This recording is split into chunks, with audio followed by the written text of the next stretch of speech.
Hello and welcome Hello, everybody. back to the show. If you're watching, you're seeing Adam and Lauren in their fall weather. We are in our fall fits now. Yeah. We are in like basically all black. I'm wearing a plaid skirt. We're about to go to Oktoberfest. Yeah. Downtown. It's gonna be so good. Nashville, Germantown, Nashville. First year Oktoberfest, not vegan. Yes, so we're gonna be trying. What are they called? Bratwursts, but also pretzels and cheese. Oh my god, pretzels and cheese. I haven't had that. I used to have that at like the sports. You know they do brats wrapped in pretzels, like a corn dog, but it's a pretzel instead. I'm very excited. It's gonna be fun. Adam's got his German roots. He's excited to bring out today. Yeah, it'll be fun. But anyway, we're excited that you clicked on today's episode because we have Megan McCluer on. She's a multifaceted creative, and so we had a lot in common. And you'll hear that in the conversation. We're kindred spirits. Yeah, it was cool to hear how much you guys really did have in common. I know she's not an actual Virgo. What was she, Virgo rising? She was Virgo moon. Virgo moon, that's what it was. It was just so interesting to I don't think I've ever been privy to conversation that you have had with somebody who knows more than you about it's fun. Astrology, I know. It's not that it's hard to come by because there are a lot of people who are a lot smarter than me when it comes to astrology, but there are across, the country or across the world. They're not necessarily here in Nashville. I don't know many actually here in Nashville. And you're definitely not recording conversations with that many. Yeah, no, for sure. So, I mean, I actually, she said that I could send her my chart and I haven't done that yet, but I definitely want to. So she and I can just nerd out and dive all into my chart. But anyway, she's awesome. She does Astro-Poetry, as you see in the title. It's Astro-Poetry. We talk about slow living as, creative beings and how we can do that whenever we have so many passions, so many hobbies, so many interests. How do we explore all those things and keep our curiosity alive while maintaining a slower lifestyle? Yeah. And so that's a really fun element to this conversation. I love the part when y'all were talking about a bird doesn't try to prove itself as a bird. It just exists. And it does it the most perfect way that it possibly can by just existing. It's not saying, hey, look at me, I'm a bird or I'm a cardinal or whatever. It's just is. It just is. It was really cool. I love hearing you guys go in, and I'm sure you guys will love it too, hearing them talk about just existing and just being every piece of yourself that you can be and embodying it and letting that fuel your creativity. Yeah. And then her creative evolution too. It's I think a lot of us, what I said multiple times in the conversation with her is that a lot of the citizens of Curiosity, what makes us what we all have in common is the fact that we've all had major evolutions, and one of our common denominators is curiosity, but it's also we're kind of creative people. I think every person is creative, even when it comes to the things that you like and what you research. I think that that's also an angle of creativity. Yeah, of course. As somebody it's who's all about how you researcher. value and implement your creativity. It just looks different on everybody. Yeah. So, and I was so we all have that in common. So she spoke to that as her evolution of her creativity and how she's allowed herself to kind of ebb from one thing to the next, ebb and flow. Yeah, I love that. And so changing the bio almost as often as you. I was I really can't be tied down by my bio or any labels. So you guys will really like this conversation. Yeah, it's really great. Enjoy her, go follow her, all the things. But before we dive into our conversation with Megan, we wanted to thank today's sponsor, Blossom. If you just chugged your morning coffee and know the jitters will be in full effect by the end of this episode, it's time to make a switch. Blossom oat milk lattes are a delicious way to get the energy and focus you want from your coffee without the jitters and crash. Get 20% off your latte mix at drinkblossom.com with code CurioCity. That's drinkblossom.com with code CurioCity. Now, on to the episode.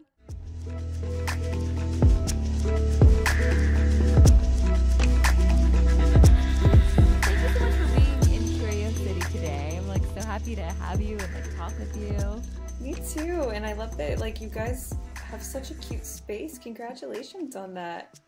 Oh, thank you. It's been a process, we've had our journey. We actually had a whole relaunch recently. So we were Deconstruct, that was the pod name, and then we switched to Curiosity. And so it's been a whole journey, but like I'm just so happy, and like the guests have been amazing. Like the whole lineup has just been like right on target. Like everything that like we wanted it to be. So we're really excited. Oh, good. Well, I'm really excited to be here. So thanks for having me. Of course. Okay, so we have a lot in common. The first thing is I found you through my cousin, okay. Brianna. Oh my gosh, Brianna's your cousin? Yeah. That's so Can you cool. tell it all? Nah, I mean, like, maybe in the facial shape, like a little bit, but like that's about it. Not really. Yeah. Honestly, she kind of looks like a blend between me and my sister. Like she's more like my darker coloring and like more my sister's face shape, like just the like rounder cheekbones and things like that. So anyway, yeah, we're family on my dad's side. So the indigenous Hispanic side. We have that in common. But anyway, so how do you know Brianna? That's so cool. Oh man, how do Bri and I know each other? It's been like years. I don't know, probably also through like mutual friends of some kind. Yeah. I don't know how we like ended up stumbling upon each other, but I love like photography, so Bri's always been one of my favorite people to photograph. Well, yeah, naturally. She's literally a model. I'm literally, when I look at her and I see her photos online, I'm just like, wow, what would that be like to be 1 foot taller than I actually am? I know. Trust me, I get it. I like modeled briefly for like a period of my life in a very small town. And then I got out into the real world. I'm like, oh, real models are like really tall. Yeah, she's like a model. Yeah. But anyway, all your photos are beautiful, by the way. Thank you. How I found you was through her, but like obviously everybody that you shoot, like it's just the way you like you portray them. I'm obsessed. I do photography on the side. It's like not my main thing, but I do it on the side as well. And so I just, as a fellow photographer, you like look at other people's work and you're just like, wow, I love the way they capture, like you could just see the way they see the person they're shooting, like basically their client or whatever. It's like I love to see it through your eyes. It's really cool. It's like very beautiful. Yeah, I love like the inspiration that we get from just like looking at everybody else's stuff. It's like, oh my gosh, that's such a cool idea. I never would have thought of that. Or like even just looking at you in your cute little space right now, I'm like, look at her. She's got like all the vibes, all the aesthetics. I love it. Big fan. That's so fun. Well, great. Like I said, we have a lot in common. And one of those things is that like you're multifaceted, I'm multifaceted. We do like a lot of creative things. And you also, I know, are big about, keeping like more of a slower pace of life, like whatever it is that kind of keeps that like flow going. We have that in common, as well as for a long time, I had in my bio, it was like, a spiritual being documenting my human experience. And right now you have something similar. I wrote it down. It's, you're an internal diary of an external evolution. I'm like, okay, that's like the same ethos. Like we're very similar in that. Yeah, I love that. That's do you know Patti Smith? She's like so amazing writer, but that's like one of her quotes that I pulled from her book. And I'm like, oh, I feel that deeply. But I also was creeping through your stuff, and you're a Virgo, is that right? I am a Virgo. Okay. Yes, I'm an end of August Virgo, so I have like that Leo tendencies as well. Like I just kind of pull from that as well. What's your like zodiac?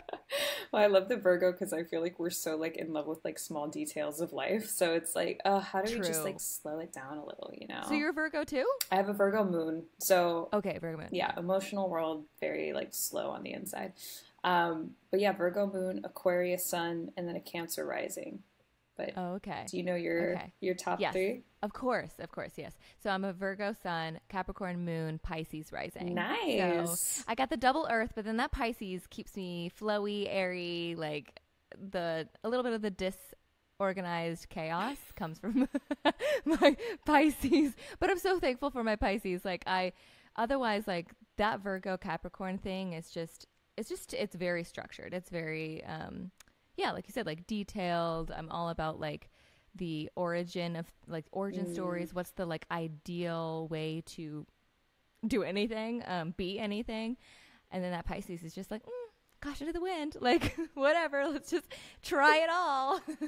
Yeah, I resonate with that for sure. I'm like, oh yeah. It's kind of similar, the Cancer rising is like kind of like your Pisces rising. So it's like that creative external worlds. And then deep on the inside, we're like, yeah, but does it look right? Is it straight? Did we like organize it well? It's like a mix of everything. which is exactly. I love that you're so into astrology, and we'll talk about that today. I can't wait to like really get into your head about it all, because I'm super into it. I have friends that are super into it, but I don't get to always have like in-depth conversations. So like obviously that's going to be something that we talk about. But before we like dive right into like all of that, let's just like kind of get your story a little bit of your background, share your journey on like how you got started in photography and writing, because that's kind of your two main things right now. Although I saw you play piano too. You do all the things. I get it. But yeah, just kind of share your journey and how you got to kind of where you are right now. Yeah, so I wish I could take credit for the piano piece. That's actually a friend of mine, and we look very similar. But she's okay. I want to be that good at piano. I'm not, but I love her for it, and I want her to like transition some gifts my way. Yes, give her like ask her for some lessons. I have a piano behind me. I don't know if you can tell, but like that's a big like baby grand, and I'm like, I don't play that well. So anyone who does play, I'm like, please come over. Like this piano needs love. Like it needs a lot more attention than it's currently getting. So well, I'll come like bang on the keyboards, I'll figure out what I can pull out. Yes. But yeah, so all the things, multifaceted, like you said, and I actually love that you own that so well, because I think that's one thing about people is sometimes we feel like we have to niche into something, and that's actually in some ways like really unnatural, right? It's like we're very complex people. But for me, photography and writing, I think just always came super naturally. My dad was really into photography growing up, so I think I kind of got some of that from him and just by watching. And I originally started photography through being like a model really early on. And like when I say model, I mean like really small town, like nothing crazy. But I would take my camera with me like behind the scenes when we would do shows and things like that. And it was really fun to just photograph people. So that became such a hobby for me. And then the writing, I mean, I remember being little and being in my grandma's house, and I would just sit at the keyboard and like write her poems. So I think really early on, that was just a way of expression. So that was kind of how everything started. And since then, it's been both photography and words are a way of just expressing whatever's going on the inside externally, right? And it's like a way of kind of like a painter, right? Like we don't always know what we're feeling until we see it laid out in front of us. And I think words and photography have a very similar feeling. I, as you mentioned, I am always paying attention to detail, and I did happen to notice, at least in my, I don't know if it was my Instagram was lagging, but did you literally just change your like description from artist to writer? I did. Yeah. I noticed that. I was like, okay, so is that feeling more like in line with you right now in this season? It's like you're writing. Oh my gosh. I think there's this big limiting belief that I've been working with lately, and I'm loving anytime I see something that's kind of like, no, you can't do that. I'm always like, yeah, I can. And I'm going to figure out like, watch me. Yeah, exactly. Watch me. I'm like always like betting against my brain, but, yeah, same.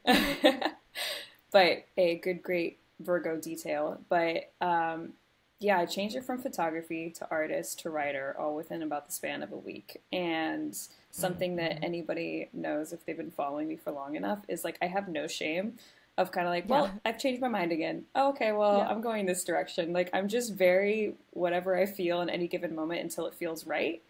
Yep. For as long as it feels right is kind of where I'm at. But writing is one of those things for me that I had this huge limiting belief around of like, oh, you can't make money being a writer.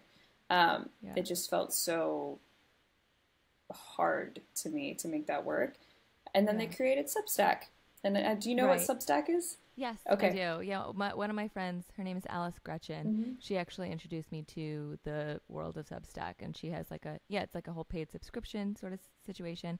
Go ahead and tell us about that. Yeah, and so Substack was kind of that weird bridge of, oh, people are actually paying me for my writing. Like, this is so weird. And it's just like overnight, sometimes your limiting beliefs can completely change. So writing for me has always been the thing that I think is the thing I'm the most proud of. Like if I really had to go back through and look, it's writing. And it's my most pinpointed way to get to the point of how I feel. So if I can inspire other people with that, and I'm inspired by reading other people's, then for me that becomes like one of the most important things to focus on.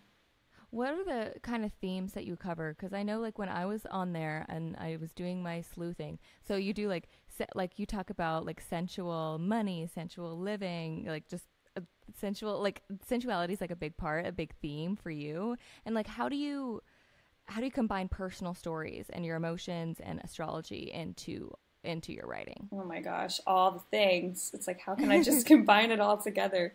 Yeah. So for a long time, writing for me was really around love. Like that was such a big Mm. focus of my life for so long. And in astrology, the planet Venus rules both love and money. So it's like Mm. they're the same energy. We just have different times of focusing on them as we kind of grow and change. And so for a What long, is your Venus? oh, my Venus is Sagittarius. So I'm Sagittarius? Okay.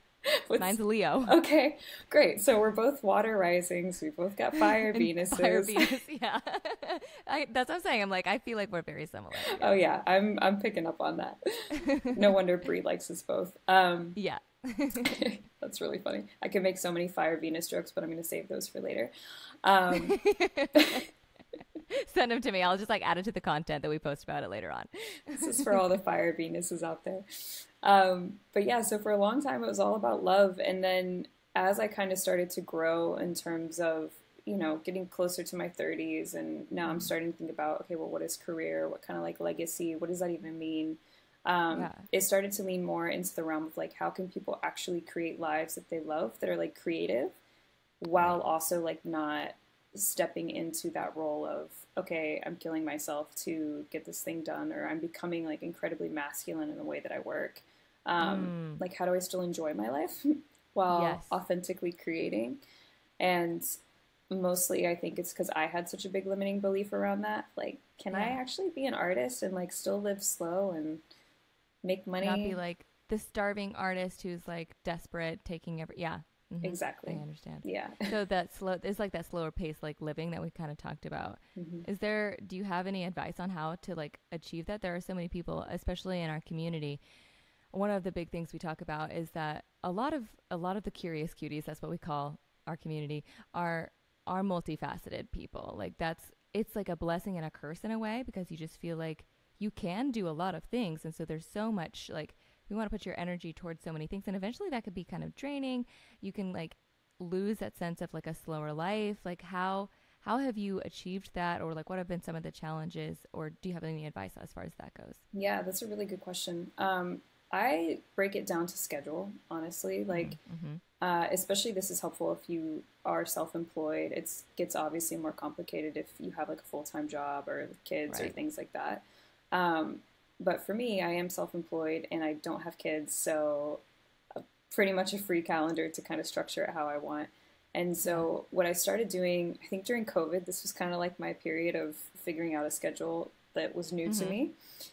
But finding the mornings to just let it be whatever you want. It's like creating for the sake of creating.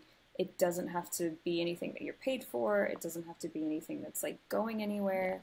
It's like following your own creative wormhole and like see where it leads you. And that's so satisfying to people with like that multiple curiosities of what can my brain find today. Yeah, like I said, like because this is a big community of curious people, it's like that tends to lead towards that sort of like wanting your hand like kind of in everything. And there's actually nothing wrong with that. It's like, but finding that balance between I think I don't remember if it was, maybe it was Liz Gilbert. She kind of talked about like not forcing like your passions to, not like backing up at it against a wall or a corner, being like, make me money, like you have to like make me money, and like finding that balance again. Because if someone's like me or yourself, like for me personally, being a Virgo Capricorn moon, right, say those two things, I'm like, I easily want to take the things I'm passionate and good at. I easily want to be like, now make me money. Like I love that cash flowing in. Like I want to see that come through on that side of it. Like I love that abundance. But sometimes that will completely drain and squash that creativity. And without the creativity piece, it's like, I'm not okay. Like, so of course, like we need money and finances, but it's like, there has to be that balance. I love that exactly what you just said has been like so on my mind recently. So I love that that's kind of like something that you're already very aware of and know how to put words to it. because it's so true, especially for creative beings, right? If we put so much pressure on it, it's like almost like we squash the light out of it, and then it's not fun anymore. I have this theory, I don't know if it's true, but I have this theory that make money off of the things that come really naturally to you, and don't take too much like effort. It doesn't take too much time. It's not almost kind of like a struggle to become somebody else in order to do the thing. It's just like, oh, I'm good at this. Maybe I am good at numbers. Maybe I'm good at writing. Maybe I'm good at, you know, whatever it is. Yeah. And finding a way to make it interesting, but then also using all your other time to like dive into things that are just exciting to you. But I have that too, where I like want to make money off of everything, because I'm like, okay, what kind of funnel can I make? Like, right. Well, because you're just like, well, it's worth it to me. It's obviously it's got to be worth it to all these people. I love that advice though. That's like a really good tip, because there are so many things you can be creatively passionate about or excited about, but like finding the thing that's ease, like that brings that ease, and or that's just easy for you to do, and then being like, okay, if this is already easy, it's not like not taking a bunch of effort, then like how that is the thing kind of to focus on. And for me personally, in the past couple months, that's when I've realized that my love and my passion has always been this podcast, and it's had its evolutions, and I've certainly had mine. So like it's the thing that I've realized, like I've come back to. I'm like, I do a lot of things. Like I'm a writer as well.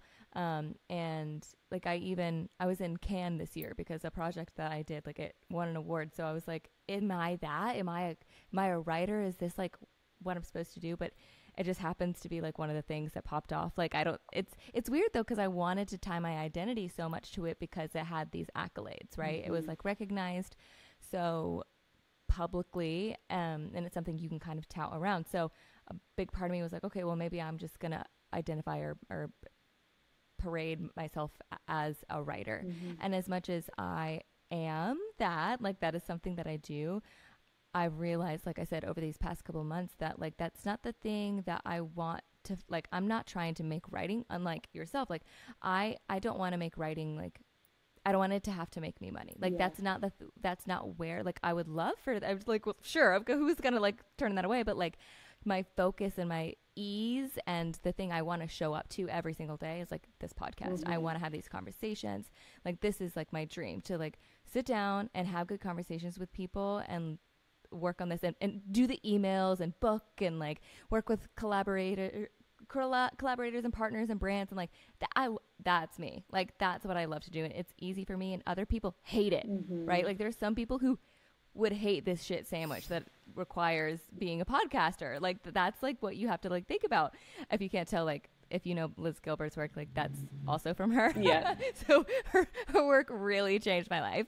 And this was years ago when I first read like Big Magic, and I've read other things as well. But I always tell people like Big Magic was like the turning point for my life. Like my whole creative life was completely changed from that, because before this I was an artist. So I've lived many a creative life. But anyway, thank you for that tip. I'm sure Curious Cuties, like you're gonna take good like a takeaway from that, because that is the thing you need to focus on. Is the thing that comes easy for you.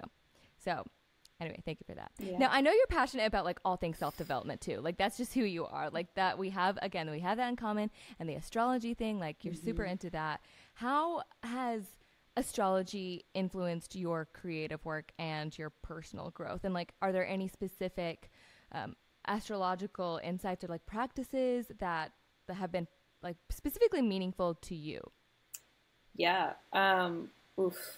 I got into astrology originally because I went through like a really gnarly breakup when I was like 17 years old. And, you know, like we all do, we look to astrology the most whenever we're like, my world is falling apart. Yes. Please, someone tell me what's going on. Exactly. It's like, we just need to know. Humans are such funny creatures. Like we just need to know things, you know, we're like, I can't explain then it's it. Like, oh, I feel better now that I like know that there's a reason, or like this was meant to be. It's like, then I'm actually okay. Yep. Otherwise it's like, I'm just torn apart for like, you just feel lost. Yeah, our brains love to rationalize things. It's truly funny how that works. But that's originally why I got into it. And then it's just been such a helpful guiding light. I think, yes, from like the birth chart perspective of like, you know, you're a Virgo, I'm an Aquarius, great things like that. But especially transits. So when you really get into what's happening for me now, I find that to be really helpful, because I think we go through these growth spurts and sometimes we're like, am I just falling apart, or is there like a reason? Is there a reason? Yeah, is there a reason for the madness?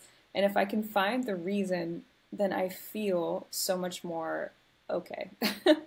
Again, we love to rationalize things. Of course.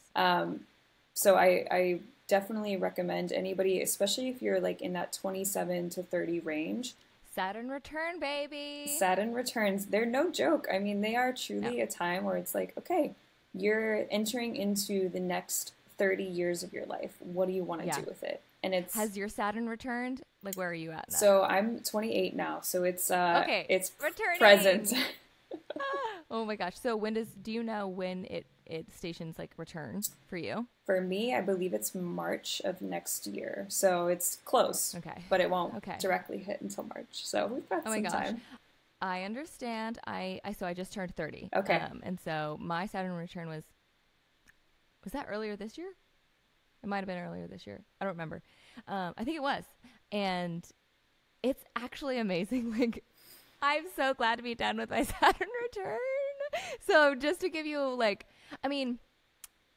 something to look forward to. I will say, like, I think mine was also around March. It was like spring-ish, the Saturn return. But then it was like, there were a lot of little like pieces that were still kind of falling into place for several months, literally until my my birth month. So August and like right before that, I was like, oh my God, wait.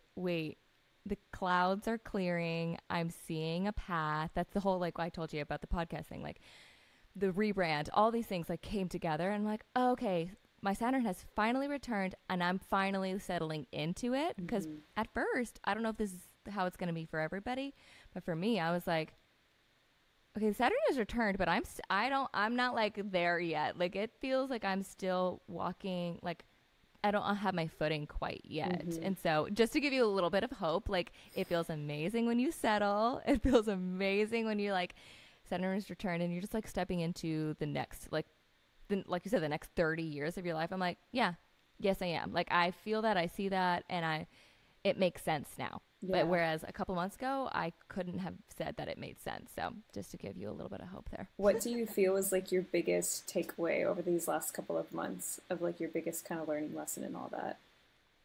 Well, the months, or you mean like my Saturn return? Well, I guess, yeah, your whole Saturn return.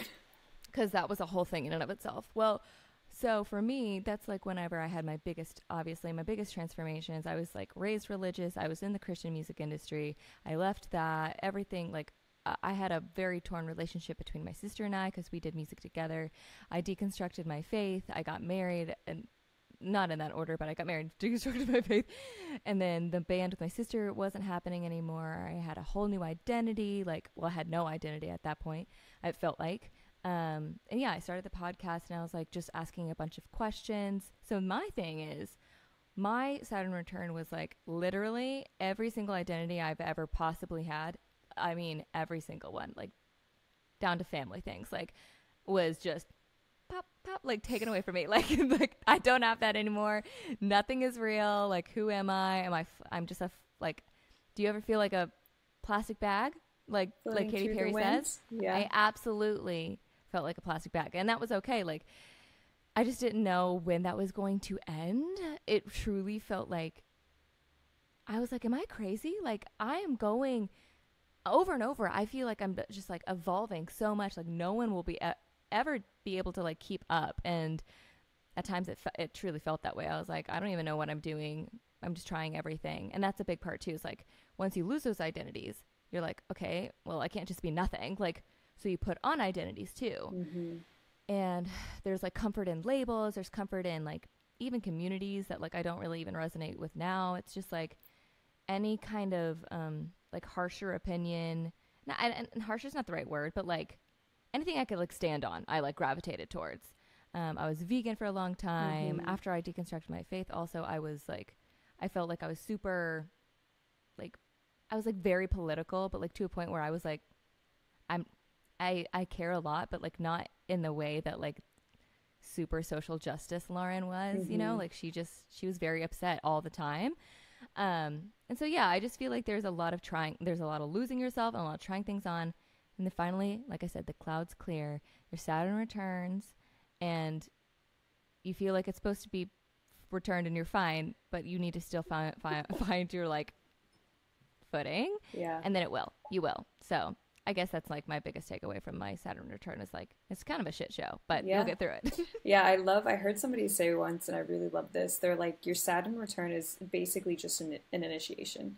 Like, we think that it's kind of like, okay, it comes and it goes, and then like life goes back to normal. But in essence, like Saturn's mastery. So it's like introducing you to a new level of mastery you didn't even have access to before. You're just like, what is this, and why does it not fit with all the other things I've tried on? Right. Trying on. That's something that curious cuties have heard me say for years at this point. Like, just try it on, try things on. And like we said, like, that's beautiful to do. And eventually, like, it gets really tiring because you're like, who am I? Like, what am I doing? Especially in today's world where like everybody wants to slap a label on you, a niche on you. Like, you better pick. Are you an artist? Are you a writer? Are you that? It's like, well, I'm all those things. I'm everything. Everything, everywhere, all at once. Like, that's who I am as a human being. So yeah, it's so huge to like remember that, because I think, to your point, we get so hung up on like, what are we, and how do I make money out of this? How do I become somebody who's like the person in this? And the more I feel like the theme for me recently is, the more I lean into trying to hold on to something, the more it just seems to slip away. Yes. And there's something like, so when we look at nature, like, birds aren't like, I'm a bird. And like, you know, it's just like, everything just is what it is. And that comes with like so many layers. So a bird isn't saying like, I have a bunch of cardinals out in my yard. And they're not saying, I'm a cardinal. Like, this is who I am. See me for, it's just like, they just are. They just are. Like, yeah. Yeah. Actually, you actually do have a big element of like nature in your, well, who you are. Like, you kind of exude like that nature-esque, earthy, girly vibe, which again, I relate. And like your love for like romance and also coffee. Love coffee. Romance, nature, like all those elements like are there you go. See, I'm right now I'm like in a big tea like time of my life. Because my friend, she works with Peak. Anyway, it's a whole thing. So I'm all about the tea, but I was a coffee lover. My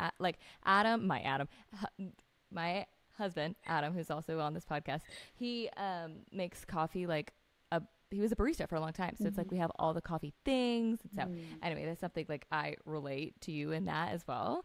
But like, how are these, like those elements, like nature and all of that, how have they like inspired your creativity and like your daily life? And how do you find poetry? Because like that's a big part of who you are as well. Like, how do you find poetry and beauty in everyday experiences? Yeah, I love that.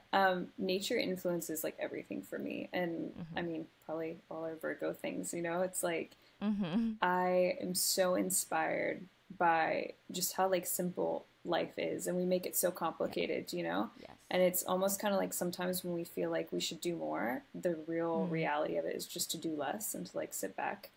In the same way that like nature does. Like, nature's in no hurry. It doesn't like rush off to do things, again, rush off to become. It just is. So for me, nature is like, the more I can model myself as closely to nature as possible, the more in line I feel with natural rhythms.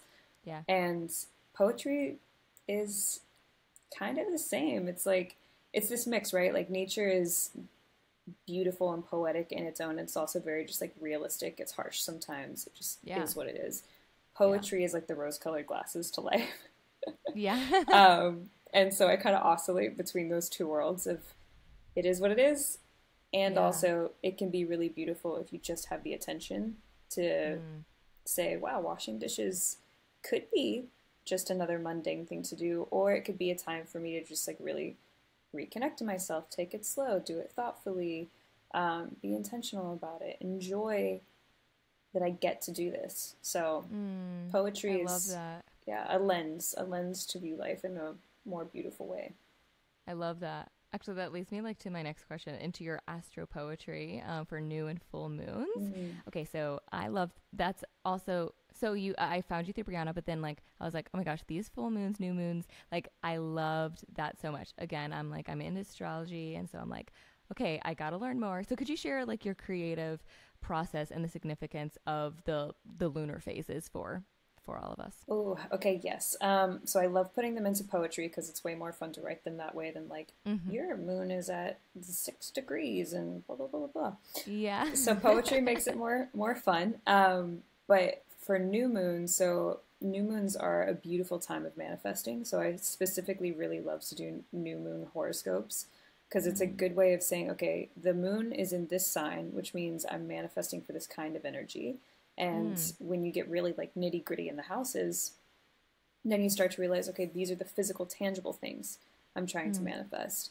And I don't know if everybody knows this. For me, it took me a long time to realize this when I was first getting into astrology, but you should never read a horoscope for your sun sign. I mean, you can, it's like relative, but the best way to figure out what's actually happening and what am I really manifesting on new moons and letting go of during full moons is your rising sign. So yes, knowing that. I'm in the same wave. Like I also think that's why I love my Pisces, because I'm just like, also it's so different from my sun and moon. I'm like, oh, what is my Pisces? So again, yes, rising sign, I tell everybody because it dictates your chart.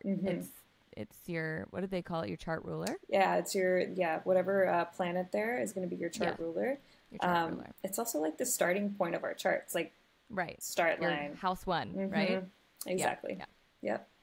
Okay. I love that. And so everybody, so read your rising, and you make it for the rising, like you have that in mind, right? Exactly. Yeah. Okay. Yep. Okay. When I'm looking at a chart, I'm always looking at everybody's rising sign because then I can write for everybody.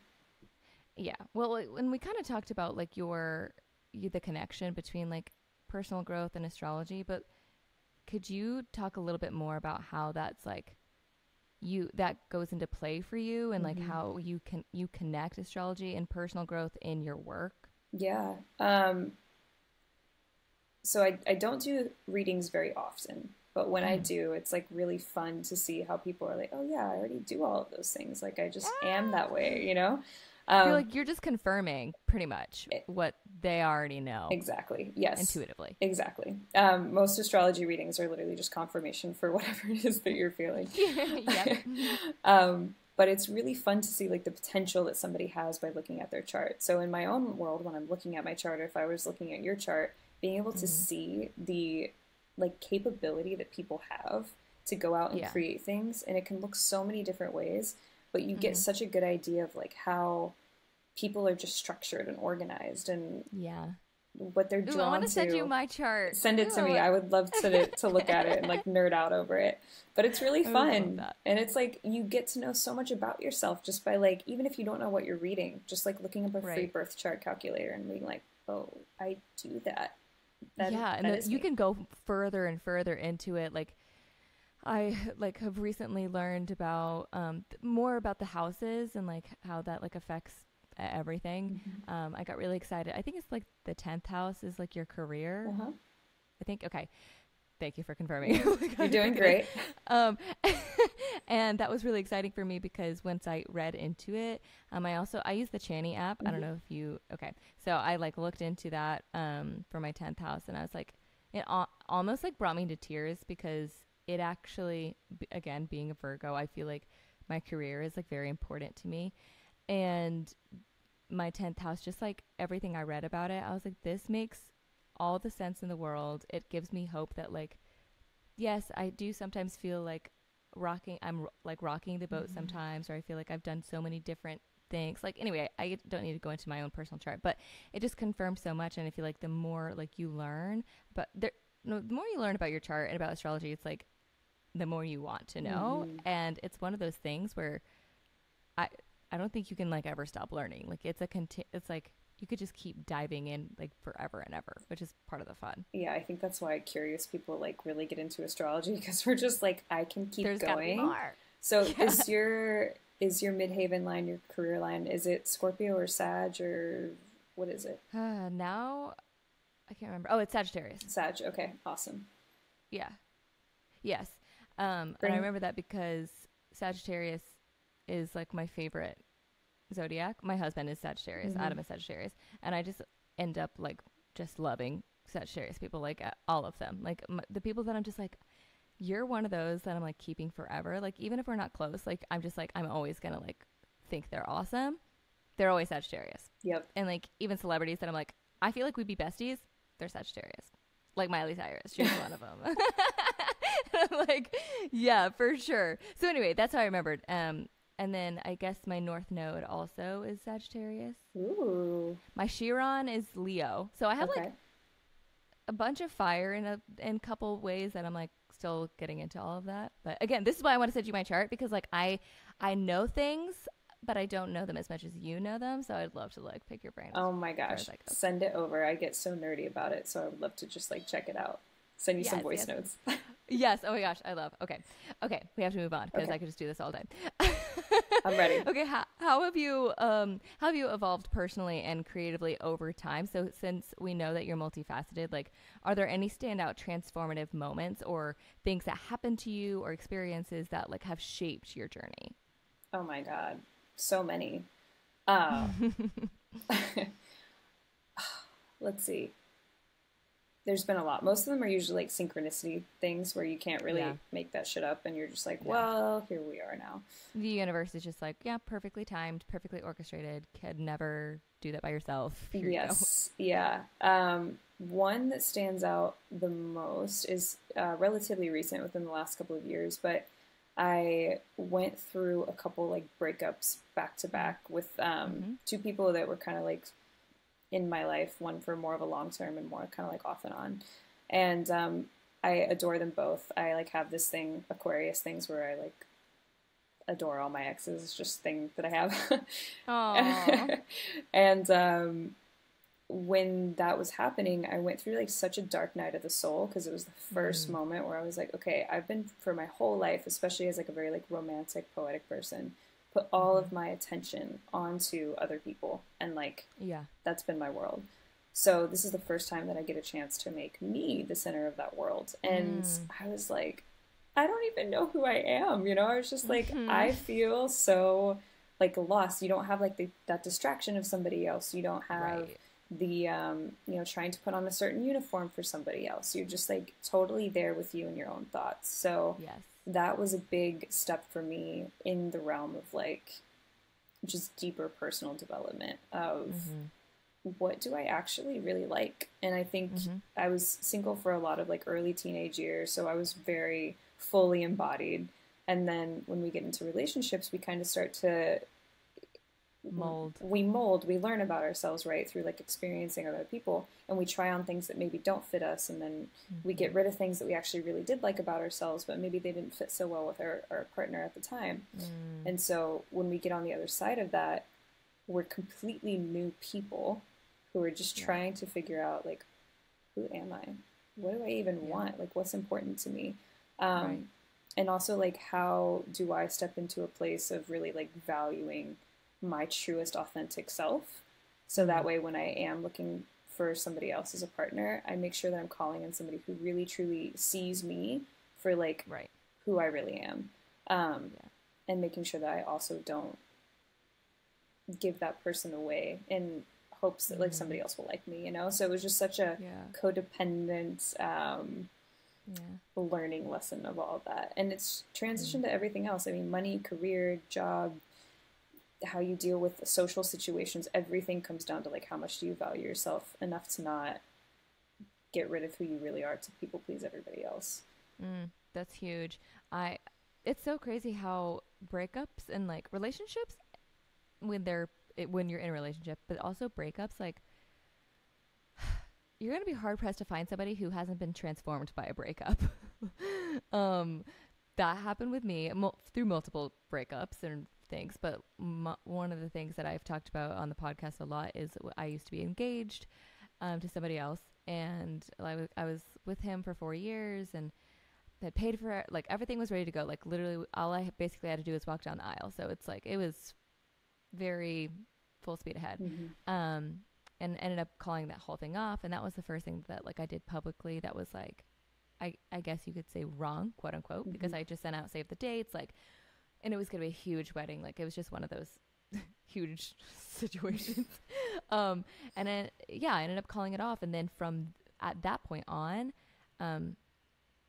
I have been so like obsessed almost, like even to the point where I'm like, okay, I need to like calm down a little bit. But with turning over my life and like kind of making public mistakes. Whereas, because before I was so scared of that. And I lived in those shackles basically my whole life of just like, I just did everything by the book. I just said like yes to everything, including that guy. Like I literally was like, yeah, sure. Like this is like the next door. This is the next like thing that's like in front of me. So sure, I'll just say yes. Like I never like, I just like didn't have an opinion growing up. And that a lot of that has to do with like the religious, like the situations that I grew up in. And once I did that and I broke up with that guy and called off the wedding, it's like that whole identity of being like the yes girl, the girl is just like doing the right thing and following the rules, that was broken like once and for all. Like that was like a big deal. And then after that, like fell in love with my drummer, ended up marrying my drummer.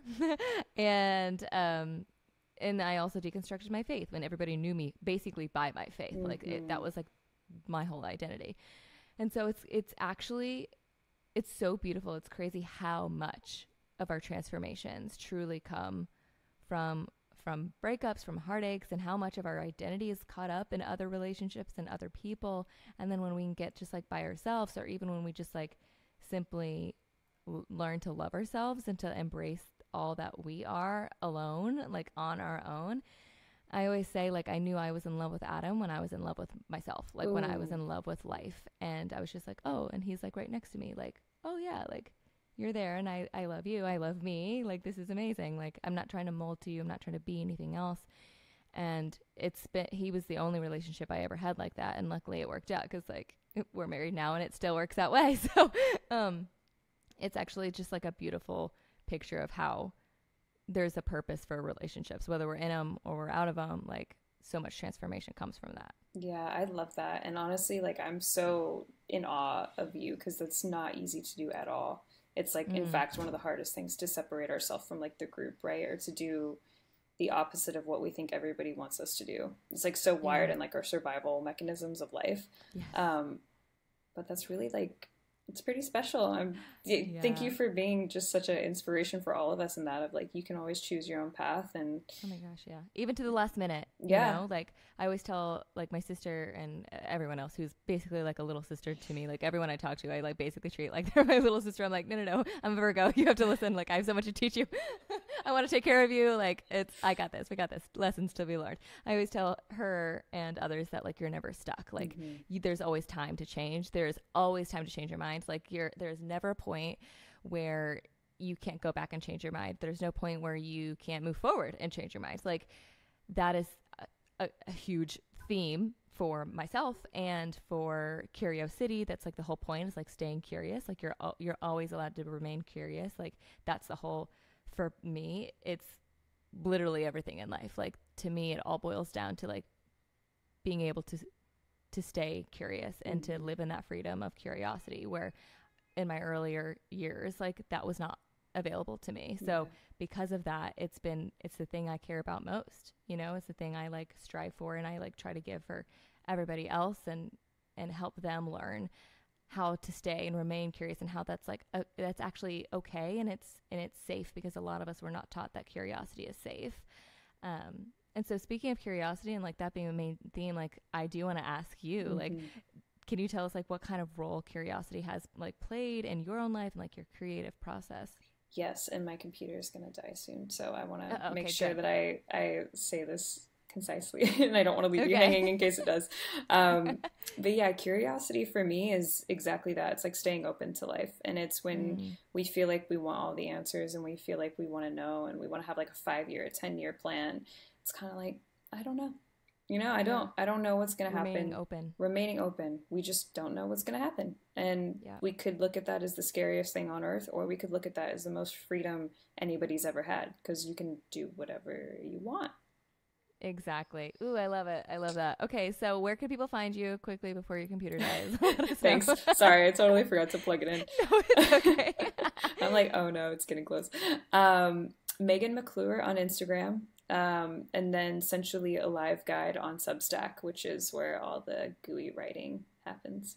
I love it. Yes, everybody check it out. I fully stalked her. Everything she's got is pure gold. So like make sure you follow. I'll make sure to tag all your stuff in the description of the podcast. So no worries on that. But thank you so much for being on the podcast today and like just giving us this, all of the pure gold that's just like coming from you. And Curiosity is just like, we're very thankful for people like you, multifaceted humans that are just amazing. So thank you so much. Thank you so much for having me. And whenever I'm in Nashville, I'm definitely going to come bang on the, the piano keys. Oh my God, please. I would love that. I want to visit you in Miami too, because I love Miami. Oh my gosh, I'll anytime. let you know if we ever come down, like, which we do. I mean, my sister and I, she got married in Miami. Like, we love Miami. So great. I'm ready. Definitely will be making a visit sometime soon. But anyway, thank you for being on. And then everyone else, thank you so much for listening. We love you guys. And until next time, bye. Bye, guys.